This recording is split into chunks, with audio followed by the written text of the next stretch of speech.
Halo badminton fans dimanapun Anda berada, kembali kita berjumpa lagi kali ini untuk ketemu satu orang yang luar biasa, yang menginspirasi, yang senangnya keliling kemana-mana, tapi selalu bisa membawa prestasi tersendiri. Pernah juga membawa prestasi terbaik untuk Indonesia.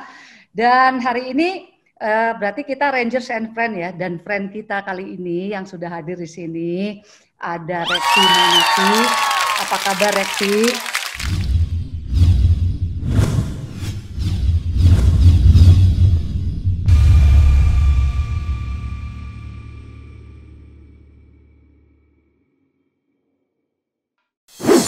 Ya, masih seperti dulu, umur bertambah, ya, hidup berkurang, stres bertambah, ya, tapi tetap bahagia. Nah, itu yang paling penting, tetap bahagia. Badminton fans, Reksi Mainaki sekarang ada di Thailand. Nah, ya kan? Maksudnya untuk di Thailand ya. Sekarang sih nggak di Thailand, dia lagi di Orleans ya, Ki ya? Iya, lagi bosan di udara panas, jadi lagi dingin-dinginin nih. Aduh, luar biasa. Ki, ceritain dong kesibukannya apa aja sekarang dan ngapain aja tuh di Thailand. Ya, memang ya, kalau lihat sistem yang di Thailand itu memang beda ya, gitu ya. Jadi memang ya, posisi saya di tim nasionalnya itu sebagai head coach, gitu kan. Ya, tapi kan kesibukannya saya setiap hari cuma mengurusin, mempersiapkan semua program, menganalisa semua program-program apa semua, jadi menyiapkan pemain, apalagi untuk mau Olimpik ini ya, dengan penundaan-penundaan terjadi itu, apa yang harus kita buat, apa perubahan-perubahan apa yang harus kita buat. Jadi ya ini kesibukan-kesibukan saya hari demi hari di Thailand gitu kan. Jadi ya istilahnya kalau waktu di Indonesia kan saya sebagai bimpres, jadi saya harus keliling ya. Tapi kalau di sini itu ya saya lebih banyak fokus ke national team saja lah. Ya. Tapi memang sistemnya di Thailand itu beda dengan di Indonesia gitu kan. Ya, ya itu kesibukan saya lah. Ki, Ya bedanya. untung lah, nggak putih lah. Hah? Kenapa untungnya? Untung rambutnya nggak putih aja, sibuk-sibuk tapi rambut nggak putih. Masih belum tahu. Jangan-jangan disemir ya, Wit ya, Naf ya. Asli gak Iya. tuh rambutnya Kak? Ki, Kak Eki, masih, bentar. Wit, masih penasaran. Maksudnya perbedaan bedanya, ya? apa tuh? Ya, kalau sebenarnya di Indonesia itu kan ya sistem yang pertama, sistem perekrutan pemain ke nasional tim gitu. Dan di sini itu kemerataan sama tim nasional dengan tim pemain yang di klub itu sama gitu, dia punya derajatnya gitu. Kalau saya melihat gitu. Ya. Dan pemanggilan pemain ke nasional tim itu tidak sama dengan Indonesia. Indonesia itu semua tujuan utamanya ke nasional tim gitu kan. Nah, jadi masuknya itu melalui seleksi yang ketat gitu kan, dengan adanya dulu ada sirkuit nasional, terus prestasi-prestasi yang ditunjukkan oleh pemain di situ, nanti ada pemantauan dari para pelatih, itu yang di Indonesia yang saya ngomong kan. Nah, terus masuk ke nasional tim itu benar-benar seleksi yang berat gitu kan, dan orang punya tujuan untuk masuk ke nasional. Tapi kalau di Thailand ini pemain itu dari klub itu, kalau dia senanya di klubnya dia terbaik, masih terbaik, dan itu terpulang dari dia sendiri gitu, dia mau di klub apa dia mau ke national team. Kalau dia national team, dia mengirimkan profilnya dia gitu, dengan data-data prestasinya dia, terus dari situ dari tim nasionalnya sendiri yang akan menanyakan kepada pelatih gitu. Jadi sistemnya bukan dari ini, jadi bisa terjadi juga kepada pemain yang di klub itu dia sudah tidak ada harapan, dia bisa mengirimkan profil ke national team gitu. Dari situ pelatih-pelatih yang melihat dia bagus gitu. Tapi kalau kita di Indonesia kan kriterianya banyak yang kita harus lalui gitu ya, kriterianya attitude, kriterianya apa saja gitu kan. Nah, sistemnya memang seperti gitu, dan di Thailand ini kan ada itu seperti kayak Racano, Kulaut, itu semua itu mereka latihan di klub, dan juga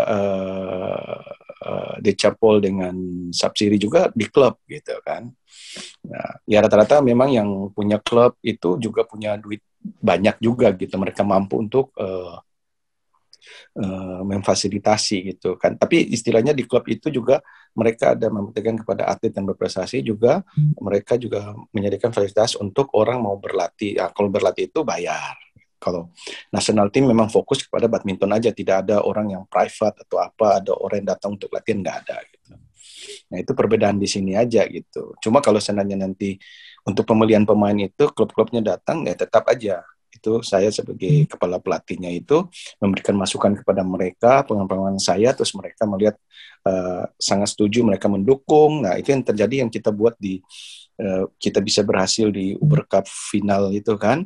Nah itu kita kumpul, kita sampaikan pengalaman saya bahwa bagaimana untuk kita bisa contoh terakhir saya bisa bawa tim dengan tim muda Indonesia sampai final di Thomas Cup itu kan terjadinya bagaimana yang kita punya.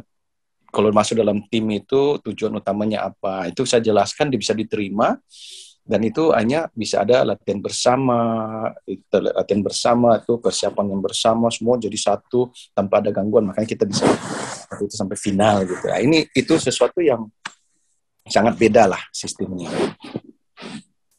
Ya. Menarik ya Kak ya. Masing-masing negara kan beda-beda gitu Iya, kan. Beda-beda. Iya.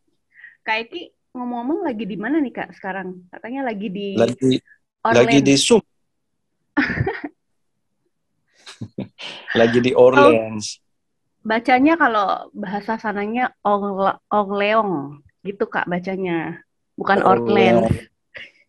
Kalau baca sini orange juice katanya. Kayak itu dong kabar-kabarin di sana tuh kayak apa sih Kak? Apalagi kan situasi pandemi di sana, Orleans.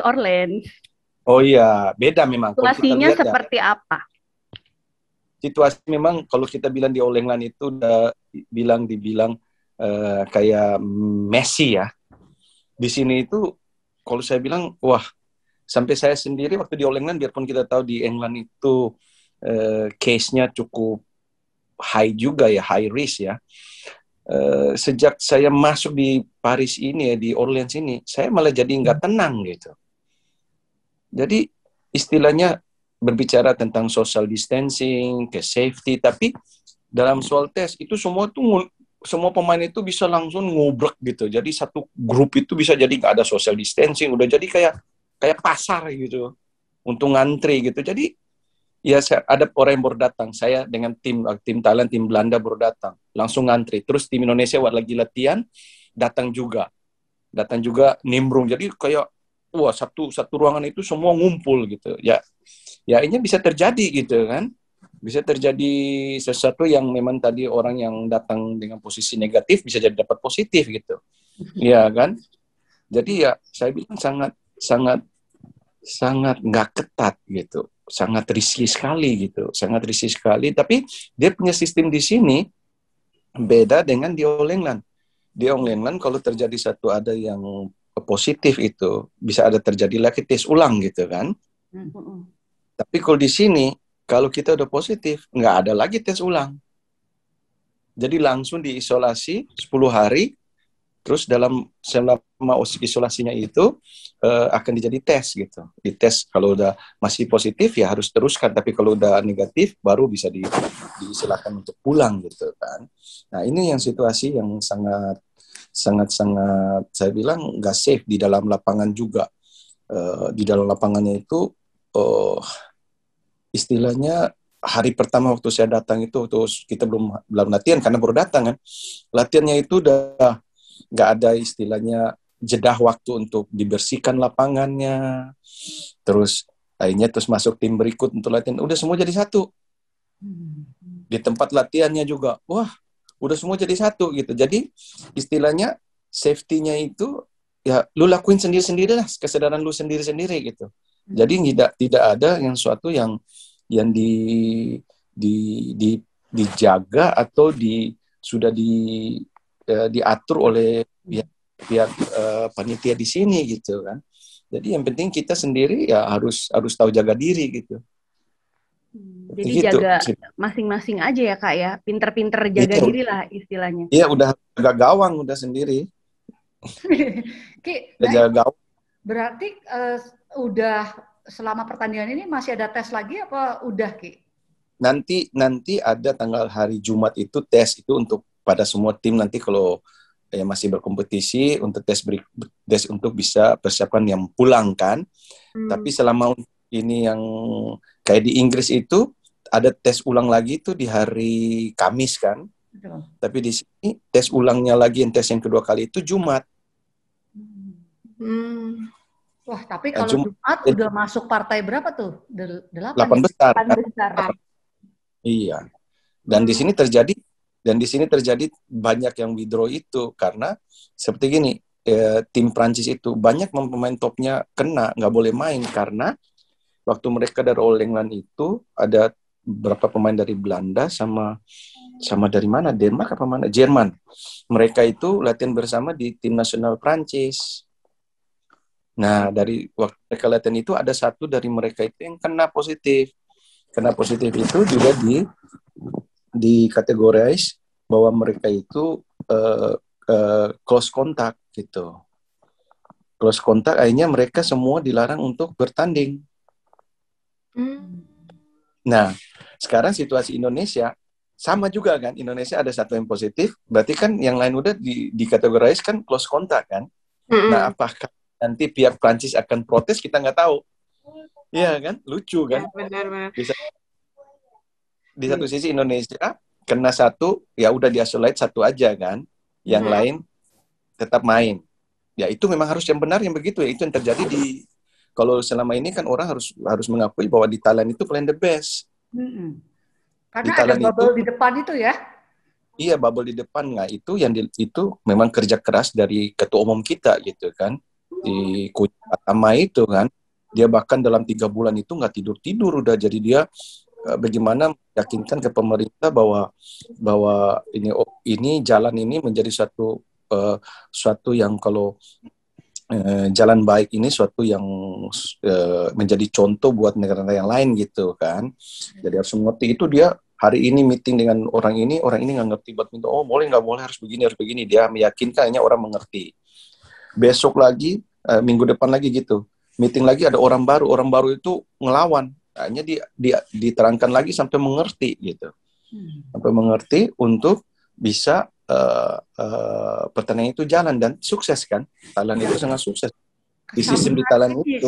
Ya, kayak kesamaan persepsi itu penting ya, maksudnya dalam melihat. Iya betul. Gitu ya. Dan itu yang terjadi bahwa di Thailand itu waktu 3 turnamen itu 3 minggu dan tempat yang sama, itu kan berat itu kan, sangat berat itu kan. Itu sistemnya kalau ada yang positif langsung dia angkut dari situ langsung bawa ke rumah sakit. Diisolasinya di rumah sakit dan yang lain bisa tetap bertanding gitu. Nah itu yang tidak terjadi di All England kan. All England kalau kita kena harus isolasi mandiri dan di hotel. Sebenarnya kan harusnya dia seperti belajar apa yang sudah dia pelajari di Thailand, dan saya yakin waktu itu kan dari waktu itu si Darren Park juga di sana ada lihat semua, bahkan Malaysia kirim secara khusus orangnya untuk melihat apa yang dibuat oleh Thailand, dan itu yang terjadi sekarang di Malaysia Open kan. Malaysia Open itu 7 hari sebelum pertandingan itu sudah disuruh datang semua gitu nanti. Nah dia buat akan seperti di Thailand gitu. Kak, tapi ini dengan berbagai macam situasi yang berbeda dari panitia penyelenggara, tapi kan turnamen harus tetap berlangsung nih Kak.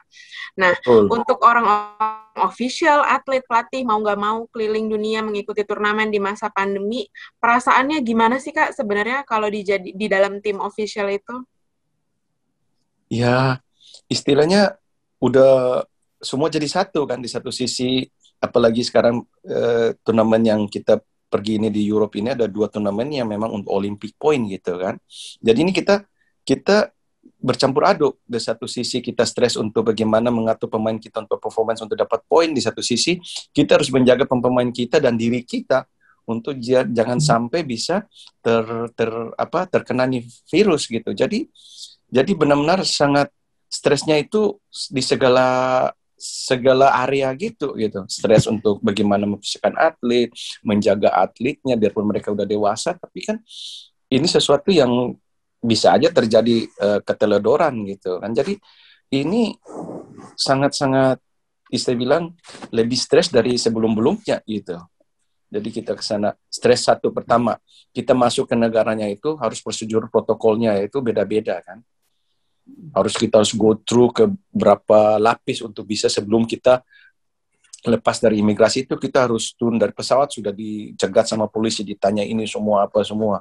Lepas dari polisi kita harus jalan itu nanti ditanya sebagai di orang situ diperiksa semua apa, terus nanti sampai di imigrasi ditanya kita buat apa sini, terus kita punya itu ini segala macam protokolnya form itu untuk isi itu harus kita isi jelas semua. Jadi ini stresnya udah dari kita turun dari pesawat udah stres gitu. Ya kan, kalau ada itu berarti kita sudah tidak diperbolehkan masuk kan. Ya seperti gitu. Bahkan yang waktu tim Thailand itu kita bisa terjadi hampir tidak lolos di waktu kita di Istanbul. Oh gitu, gimana Kak ceritanya Kak? Iya, karena dari pihaknya orang yang untuk masuk kita ke boarding room itu ke tempat ruang tunggunya, dengan ada yang bagian di luarnya itu, pengertiannya mereka itu sangat sangat beda. Yang di pintu yang dijaga itu untuk kita masuk ke ruang tunggu, dia tanya kamu udah berikan online, udah membuat satu online pembayaran untuk nanti sampai di England, kamu dites gitu kan, harus divaksinasi itu satu orang tuh bayar 210 pound. Apa kamu sudah bayar belum? Kita menunjukkan bahwa sudah dari pihak England, All England kan, ini. Terus kita sudah isi itu form semua, kita kasih tunjuk. Oh nggak bisa, kamu semua tunjuk receipt untuk pembayaran. Ya ini juga kejadian sama tim Indonesia Kak, sama persis kayak yang kayak gitu. Ya, akhirnya kita disuruh pinggir semua grup kita itu. Akhirnya kita waktu nunggu itu ada satu orang, dua orang ya. Kita tanya, ini bagaimana? Ini kita dari pihak penyelenggaranya menyatakan bahwa kita nanti sampai sana akan ada itu privately tes untuk PCR kan. Jadi kita tidak perlu lagi untuk bayar 210 ini. Cuma kita ada surat ini, dia lihat, oh ini nggak ada masalah. Ya udah, kamu ini dia buka itu, ini dia bilang kamu semua kesini di grup ini udah ngantri. Udah, akhirnya kita lolos. Kalau enggak kita nggak lolos itu. Jadi beda-beda gitu. Benar-benar. Sangat susah. Dari situ aja udah stres, capek. Ya kan, kita banyak kita dibuang sana, dibuang sini gitu. Dan di Turki itu udah kayak nggak ada pandemik. Di airportnya itu udah gila itu. Tanah Abang juga kalah kali. Masih ke Tanah Abang, Ki? Iya. Tapi makanya bisa ada ya, bad luck aja Indonesia bisa satu orang satu tim itu di dalam pesawat itu ada orang yang positif gitu. Kan kita juga naik pesawat dari Istanbul juga dengan memang tidak ada social distancing. Nah, kita, tapi malah bukan ada penumpang yang lain yang kena, malah pemain saya yang positif satu kan. Tapi hanya dites lagi negatif. Gitu. Dan ternyata Indonesia itu kenapa waktu Indonesia tim itu kenapa nggak ada tes ulang di saat mereka kan tidak ada dalam tim Indonesia kan negatif kan semua. Ya. Harusnya kan dites lagi melihat oh ini nggak ada mama, udah nggak bisa. Tapi ya Bidol F buang lagi ke NHS, jadi ya susah lah sekarang tinggal bagaimana lah.